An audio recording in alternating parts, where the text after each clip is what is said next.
if we'll be able to hear that music on here. Okay, hit go live. Or should I? Well, you've already got it queued up. Oh, it's right here. I should have queued it up and had my phone on. What minute are you on? I could do it real quick. What'd you say? What? It was like 5.25. Like, click on it. Like, click on it. It's like 5.35 right now. It's like 5.25. Because I was just looking at that. That'll be good. And we could sit here and kind of figure it out. That'll give us like 3 or 4 minutes just to kind of get ready. Yeah.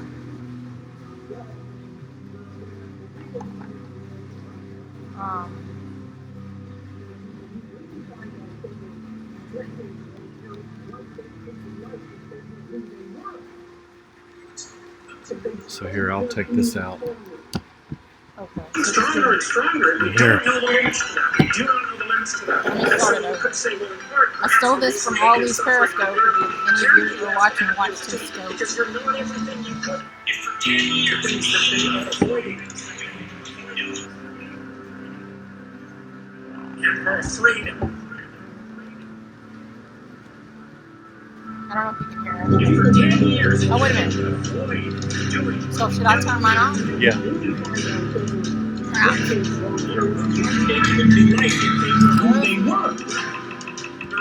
If they spoke their being forward, they get stronger and stronger and stronger, and you don't know the limits to that. Okay, hold on. Go here. Oh, you know what? Take people. I've got it ready to go. Oh, go ahead and play it. Because I went live on it. Okay. And you expose them to things that they are avoiding and are afraid of. If for 10 years you didn't avoid doing what you knew you needed to do, what would you be like? Well, there are remarkable people who come into the world from time to time. There are people who do find out over decades-long periods what they could be like if they were who they were. If they spoke their being forward, they get stronger and stronger and stronger, and you don't know the limits to that. You do not know the limits to that. And so you could say, well, in part, perhaps the reason that you're suffering unbearably can be left at your feet, because you're not everything you could be, and you know it. I really like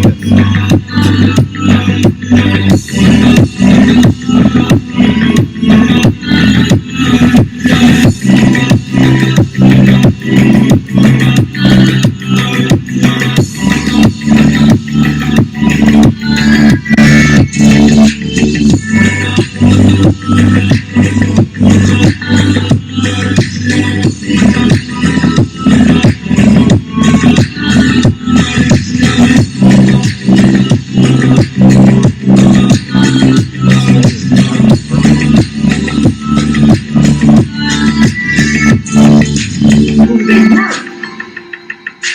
If they spoke their being forward, they get stronger and stronger and stronger, and you don't know the limits to that. You do not know the limits to that. And so you could say, well, in part, perhaps the reason that you're suffering unbearably can be left at your feet, because you're not everything you could be, and you know it.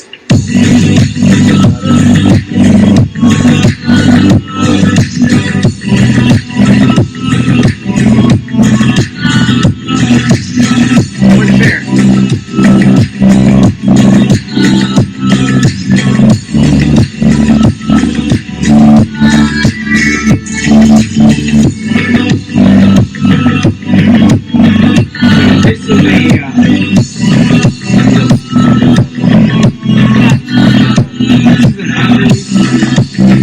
This is an unreleased song by Milk and Cooks.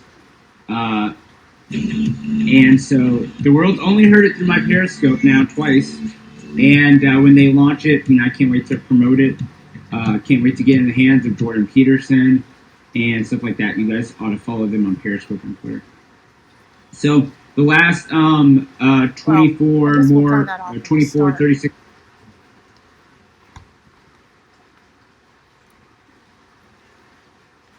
wish that it wasn't so far behind. Yeah, there we go. It's all right. All right.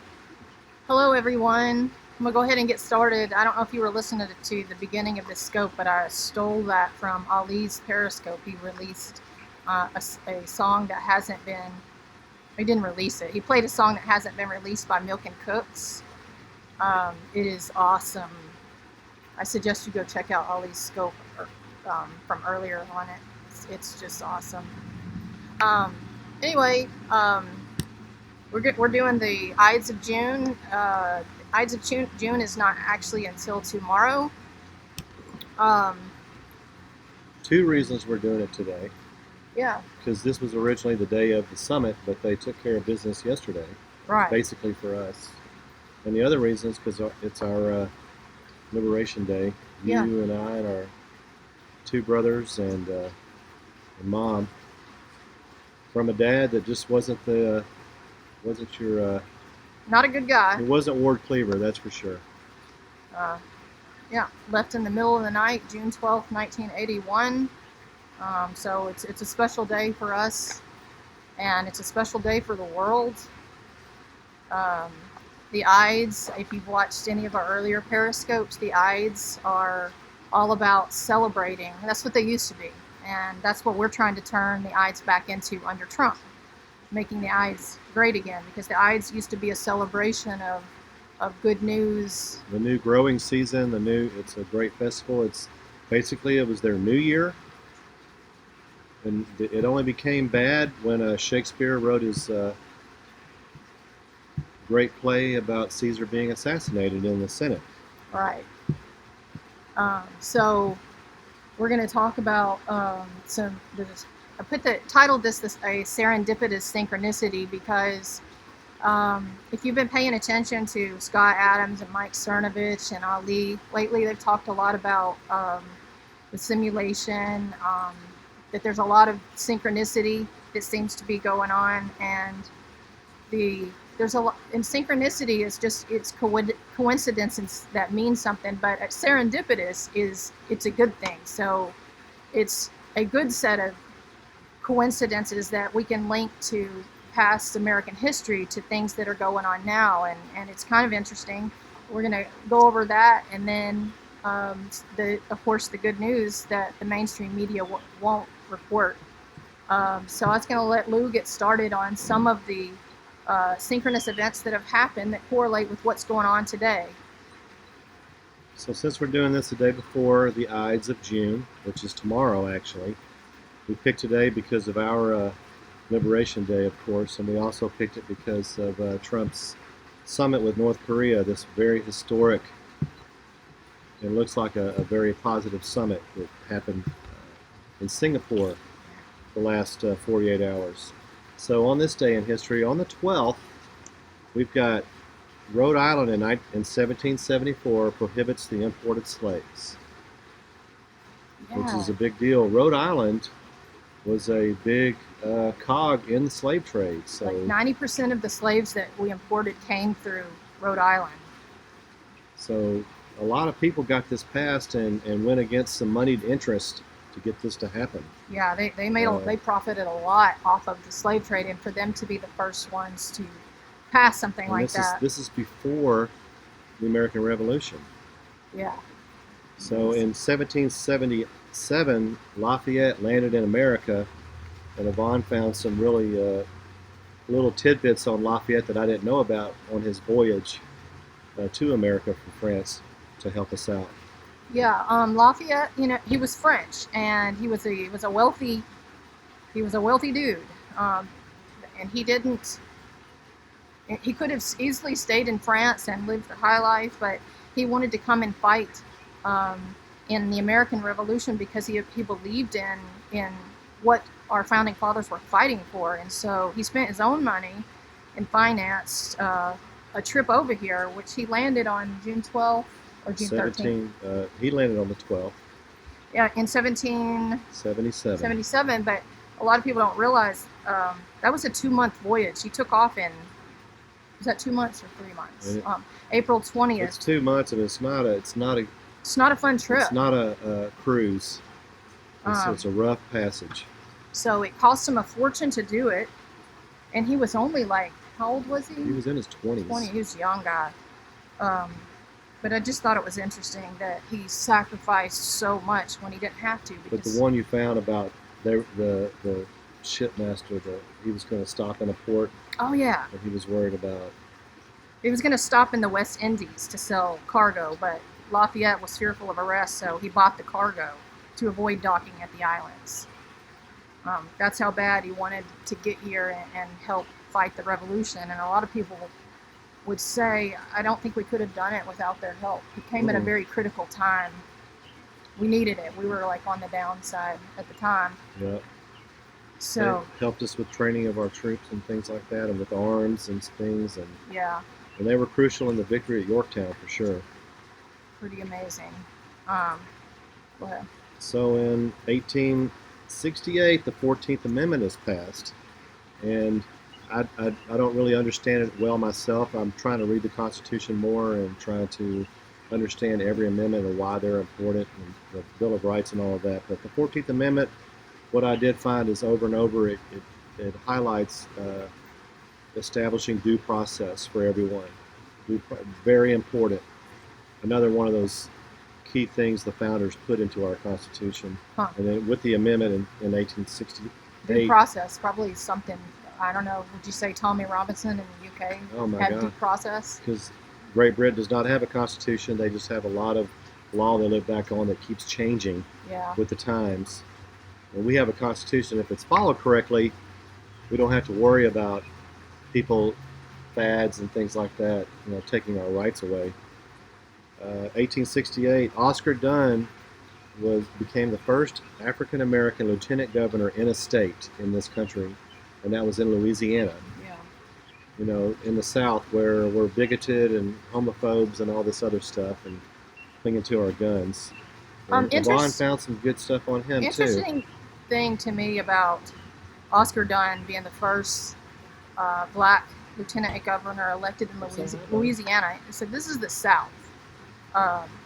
We've been taught our whole lives that the South, was so racist, and truth be known, the South, the Democrat South, was racist. So we elected the first black lieutenant governor in 1868.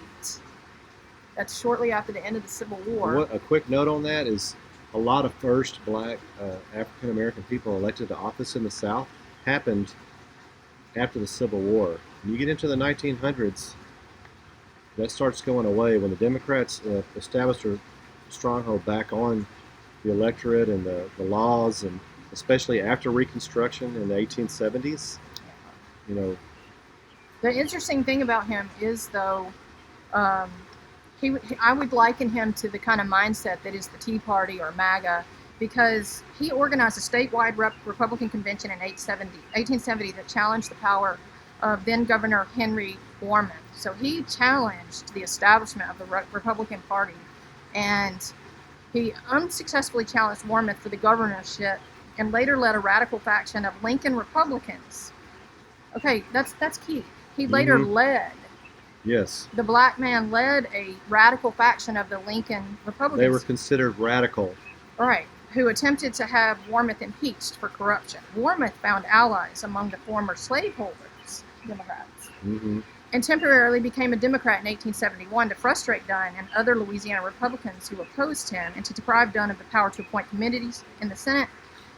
Warmoth was finally impeached in December 1872 and removed from office, paving the way for the elevation of Lieutenant Governor Pinckney, who was the first black governor.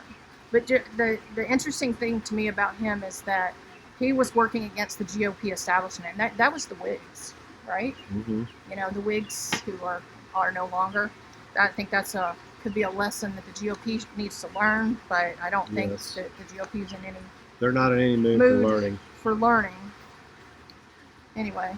And so then we have, we always find, it always seems to happen near the Ides that another department of something with the U.S. government has been established at the federal level. And in 1888, it was Department of Labor. And I didn't really look into this. I just put it in here just to show that and I was unaware that I think last month, I can't remember which department, which last Last month? Ides. I can't remember which department. I think it was Health and Human Services, maybe, Was it or education? Agriculture. No, it was Agriculture. agriculture. I didn't realize how long established these departments were, and the federal government started growing at a quick rate in the Civil War, but I know especially World War II. But it astonished me when we start looking at this is how far back it actually goes. All these departments. We have Department of Education. I had to look up and see when that was founded because Education was founded in the Carter years. I think it was like 1977. Another department, a Department of Education that doesn't educate anybody, a Department of Labor that, Yeah. I don't know, just protects workers who don't want to work, maybe. Right. And then in 1933, supposedly it seems like the Gestapo was established in Germany, and that was basically a national police force, but also an intelligence apparatus to spy on their own citizens and keep them in check. And that's what we got to be on the watch for here in the U.S. In 1942, the OSS was formed, which is the forerunner of the CIA. And Yvonne's got some good stuff on that, I wonder if the too. OSS had 6 ways to Sunday of getting back at you, like the CIA does. Well, from what Yvonne's about to tell you, I think that the other agencies had 6 ways to Sunday to get at the newly formed OSS. And probably when they ended and the CIA began, maybe it ended because you know how the left they have these groups like Acorn, and then when their name gets tarnished, they don't disperse or get rid of the group. They just rename and re-engage. And move on. So that's probably what this is. But after they created the OSS, the Department of State and Armed Services arranged a presidential decree that effectively banned OSS and several other agencies from acquiring and decoding the war's most important intelligence source, intercepted access communications.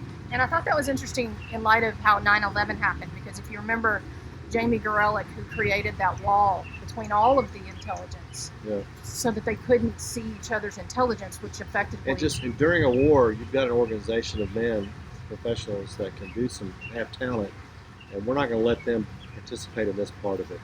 Right. Because of turf battles. Turf battles. Which is what happens in bureaucracies. But also, the result was that OSS had no access to intercepts on Japan, codenamed Magic, and could read only certain types of German intercepts called Ultra by the Allies. And I found that Ultra, all in capital letters, interesting in light of what we know the CIA's MK Ultra. I'm not going to get off on that.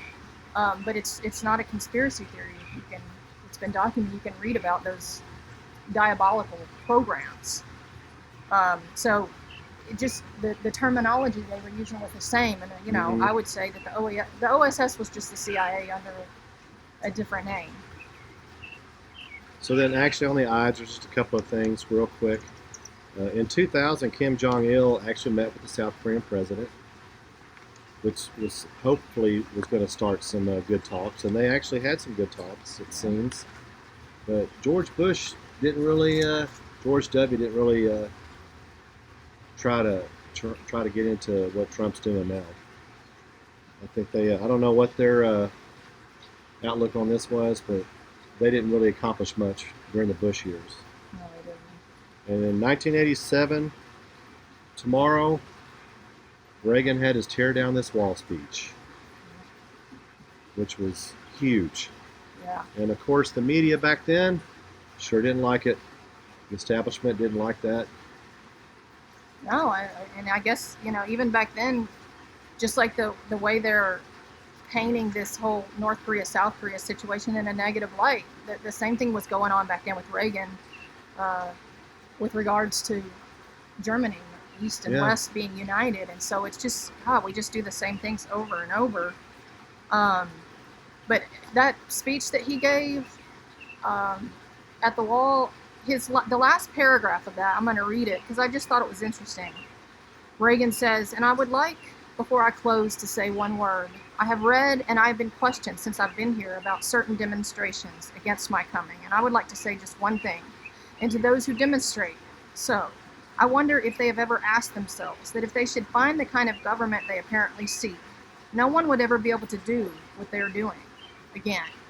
And that kind of correlates to what that is ties going on into now. today with You know, with Antifa yeah, Antifa has got a lot of roots in communism, and so if they had their way, they wouldn't be able to protest on the streets, and so it's just all so backwards. So we got Liberation Day, Korean Summit. Okay. So if you've been watching today's news on the North Korean summit, and Paul Joseph Watson tweeted out earlier, he said, okay, let's make this thread about the most outrageous arguments against, the summit that you've seen today. And you should go and read the comments, because between, Jim Acosta, who, makes everything about himself, and other people, who have I seen? John McCain. Oh my God. All the people who, let's be real, they haven't wanted peace between North Korea and South Korea, because how could they have worked so many decades, so many different presidents? So hard. And here comes Trump. He hasn't even Republican been or president. Democrat can't get it done. He hasn't even been president 2 years. And we know it's not done. We don't have rose-colored glasses on or anything like that. No, but it's a we're step at in the a right point that direction. we've never been before. And who knows? I mean, what the possibilities are endless. Right. And a lot of them are good. And instead of worrying about, the sirens going off on Hawaii, that a missile, nuclear missile from North Korea is on the way, we're at least on the path to progress. Was it Ben Shapiro, his stupid tweet about, what did he say? Something about... he said that we've given him something and he has met no demands or whatever. Yeah, I mean, it's just the beginning. I'm like, what are you doing, Ben? Ben Shapiro, at Ben Shapiro. Yeah, What is your point? His point is whatever his sugar daddy's point is. I think that's after he wrote The Magic of Donald Trump in 2012, I think it was, and now it's all never Trump all the time. Yeah. But I think with the mainstream media and their refusal to cover anything good, I don't know if you guys have noticed, and I haven't checked, so maybe you guys could check. They're not talking about the stock market, so I know that it's up. It's good. Because when they talk about it, it'll be down. You'll hear, when you're listening to Rush Limbaugh, you'll hear the midday report in the breaks on the news, and the markets are down $250. And percentage-wise, it's nothing. But they'll talk about that. Right. I don't know if anybody's commenting. I can't see the comments. We had the same problem last time. Right. So if you are commenting, I can't see them. But what else is good? I think it was Brad Pascal. I'm not sure I'm saying his name right. It's Trump's campaign manager, tweeted out that the millionth job has been created since he's been elected. And so, of course, you're not going to hear that on CNN. What you'll hear on CNN is from Don Lemon. He'll say, well, maybe we've got jobs, but we don't have respect. Yeah. I think we do have respect, though. So you got North Korea and South Korea, we're making peace with them. And then the other day, you had Trump giving a pardon to that sweet lady, Alice Johnson, a life sentence. And I was just listening to an interview with her by Ben Shapiro. Ben Shapiro is based in Memphis on AM 600, and he did an interview with her, and he was replaying the interview. And I'll have to go back. Ben, not Ben Shapiro. Ben. What's his name? Ben Ferguson. Yeah, Ben Ferguson. I'm sorry. It's a real interesting interview. I'm going to go and look that up when I'm finished, because it was interesting to hear her talk about just how that all came about and what happened. And it's just a travesty of justice what happened to her. And hear President Trump pardon her. And then he reaches out to all the NFL players. Yeah. He says, hey, if you're social justice warriors and you're fighting for these people, Give me some names to look at, some cases to review. Right. Let's take a look at it. Yeah, I thought that was And great. I hope I that some know of he's them. sincere. I And I hope hope that some they will get follow up pardoned. on it. But kneeling during the anthem, what does that do? Nothing. No, You're it talking just about pisses actual off a lot of progress. people. Yeah, and a lot of people. A lot of good people. A lot of good people going off on Kim Kardashian because she dared go to the White House and It's petition just, for this but the lady. whole thing with that is it's the wrong White House. Yeah. If it was the Hillary White House, whoever came would be fine. But you had Jim Acosta from CNN on TV He saying said that she shouldn't be there. She has no business being in the White House talking about prisoners. And that's, reform. you know what, that's so opposite thinking because everybody has business in the White House. Yeah, I know. In this country. And who is Jim Acosta to think he can say where I belong or not? Who is he? He's not a gatekeeper. We know who Jim Acosta is. I wish I could put this picture up right now that I took when we were at the Trump rally in Nashville 2 weeks ago. Smug, man. Because he's, for the most of the event, even during the anthem and the Pledge of Allegiance, you can't get him off his phone. He's probably tweeting how terrible Donald Trump is. I was going to see if I could find it and put it up there, but I can't find it right now. So you had that, and then the week before that, you had Trump pardoning the boxer, Jack Johnson, for something that shouldn't have ever been a crime. And, our first black president, they petitioned Obama for it. Our first black president didn't do it, but Trump did. Because it didn't fit what he was trying to do to America. Right, and he's even talking about pardoning Muhammad Ali, which I didn't know that. What did Ali do that? It was back in I think it was before he became, when he was Cassius Clay. Oh. Before he became Muhammad Ali. I haven't looked into it a lot. Yeah. So here you have the racist president doing so much for unemployment in the black community and pardoning these people that didn't deserve what happened to them, and the unemployment numbers for all of us, the more money in your paycheck, and then on top of that, and this is bad news, but it's good news. Right. And this is stuff like this is what's at stake. It's just amazing how creative the mental gymnastics that the mainstream media performs to report what they're reporting. Most people don't know that under this administration, more sex trafficking, child porn type violations have happened under this president. And Roseanne tweeted about it, and the mainstream media fact checked it and said, "Oh, it's a conspiracy theory." But this came across the wire today. Where did it go? It's on this. Well, that was after. It's about the Justice Department, the 2300. I lost it. Here it is. The Department of Justice, that tinfoil hat group of working for the government, that more than 2,300 suspected online child sex offenders arrested during Operation Broken Heart. That's amazing. And some here in Memphis. Yeah, we had some here in Memphis. I live outside of Memphis, but Memphis is the news here. Yeah. And I was gonna print out a whole bunch of stories on all of these different arrests, but there's so many. So I would challenge you to Google sex trafficking arrests, and what you'll find on the first page when you Google that is in every city. Memphis was one of them. They were on the first. One of the biggest child porn. It's not the biggest child porn investigation, but one of the biggest finds of someone who had child porn happened in Memphis. And city after city after city is having like their biggest breakup of these groups. And they're probably just touching the surface. Yeah. Oh, we know it goes much deeper. And you know what?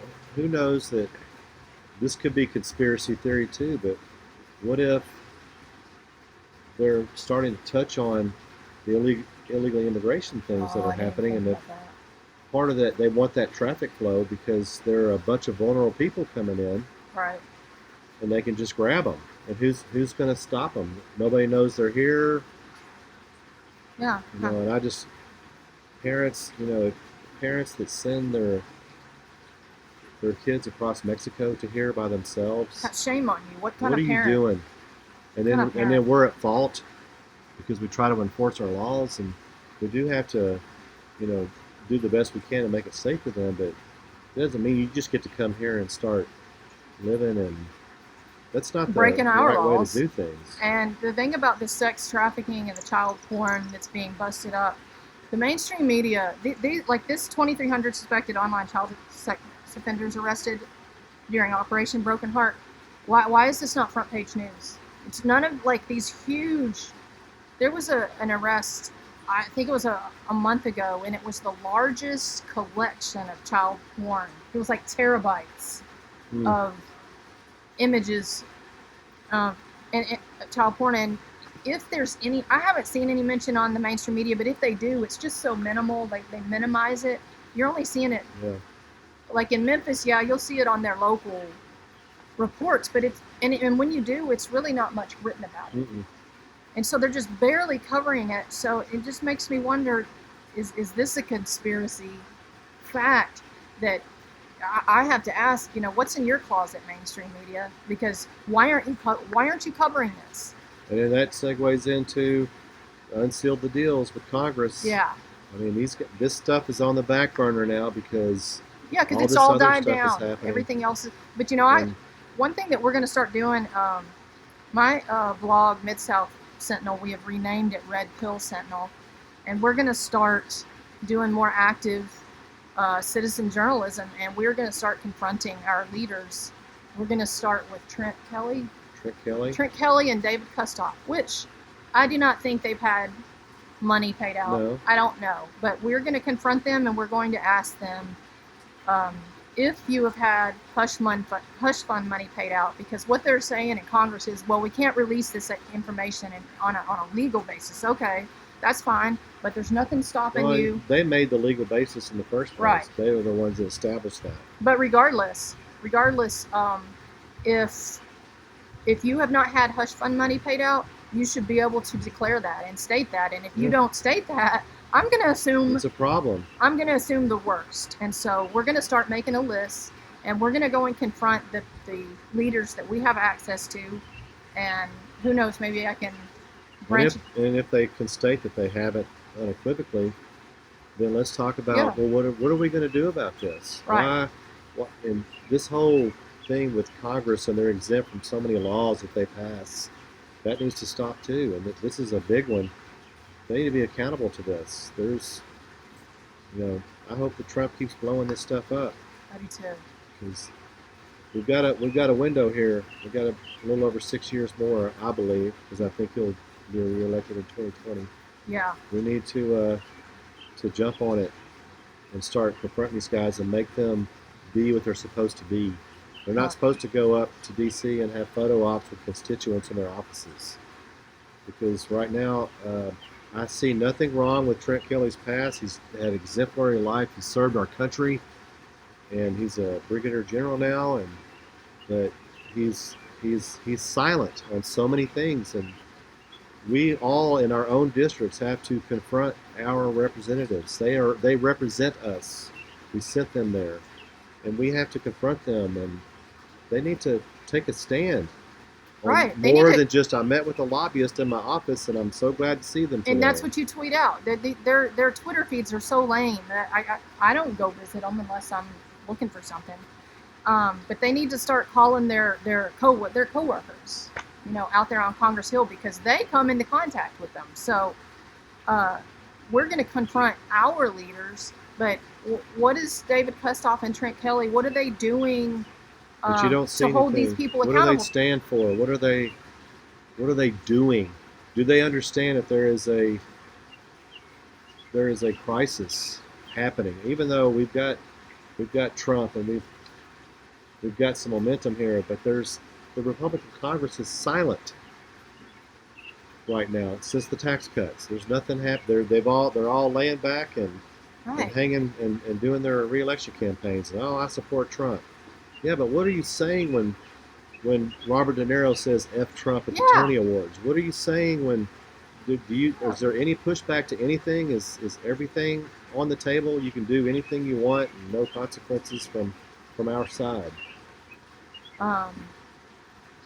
Yeah, our leaders we need to do more to hold them accountable. And it's just crazy that we, I if I want to know what's going on as far as the hush fund money, I would be more likely to go visit Mike Cernovich's timeline, who will, time from time, remind people that, hey, they still, whatever happened to the hush fund money in Congress. Why is it that our leaders aren't on the forefront? There are leaders. Yeah. But they always seem to be behind the 8 ball. Like, they're leading from behind. So it's up to the people to force them I always to go forward. I always liken our Republican Party to Stockholm Syndrome. Yeah. They all have it. It's Stockholm Syndrome, battered wife syndrome. They go along with DC, the media, the Democrats. Well, this is how we're supposed to do things. Right. They don't challenge anything. And then the ones that do challenge, like Matt Gaetz or Nunez, Nunez, yeah. And then they get bashed. People like McCain and Lindsey Graham's and Speaker Ryan. They get praised. Well, he was praised until he ran for president as a Republican. Yeah. Well, he didn't seem to care. He just no. We're not gonna debate Obama. That's not right. Right. Okay, well, that's all I've got. We just want to remind people that there are so many good things happening right now, that so many good things that have happened even since the last Periscope, that we don't have time to mention all the times that we're winning. Trump said we would get tired of winning, and I'm still not tired of winning. Right. But I'm like, every day I'm like, wow. And then reading his Twitter, he's really on fire here lately with his Twitter feed. So we need to enjoy it while we can and capitalize on this moment while the mainstream media is still in existence. It doesn't matter because no one believes them. And let's see what happens on Thursday when the IG report drops. Right. Here it's about 500 pages. Yeah. And with the IG reports, I understand, I'm not the expert on these by any means, but there's going to be a lot of sourcing with this thing and crossing the T's and dotting the I's, and it's going to be a very thorough report. I'm hoping, and hope is not a plan, but I'm going to look into this thing on Thursday too. The first report that was released, McCabe, was he fired shortly thereafter? Yeah, and he's under indicted. criminal investigation. So, why would he be asking for immunity? If it wasn't damning, so I'd be looking. We still don't. Still haven't heard. I thought we'd start hearing leaks today. I know. Tomorrow. But still no It'd be interesting major to see leaks. if we have any leaks. But also, as a reminder, we always tell you this, Right. that when the mainstream media is going to release something, give it the 24, 48-hour rule and wait for the retraction or the correction because it's coming. It never pans out what they say. So don't get discouraged by anything in the mainstream media, and just know they're not going to report the good news, but we are. And they're going to try to paint it bad, and it is good news coming. Right. So we'll be back next month. You know which day it falls on next month? I believe it's the 13th of July. Probably the 13th of July next month, to continue doing what the mainstream media won't do and talking about the serendipitous synchronicity of events that seems to happen like all the time. So go to redpill.com, redpillsentinel.com. Yeah, right. And, I'll send updates through there. Thank you guys for listening. I'm sorry if any of you were commenting. We cannot see the comments. I'm going to have to figure out what that is all about. So until next time, we will see you later.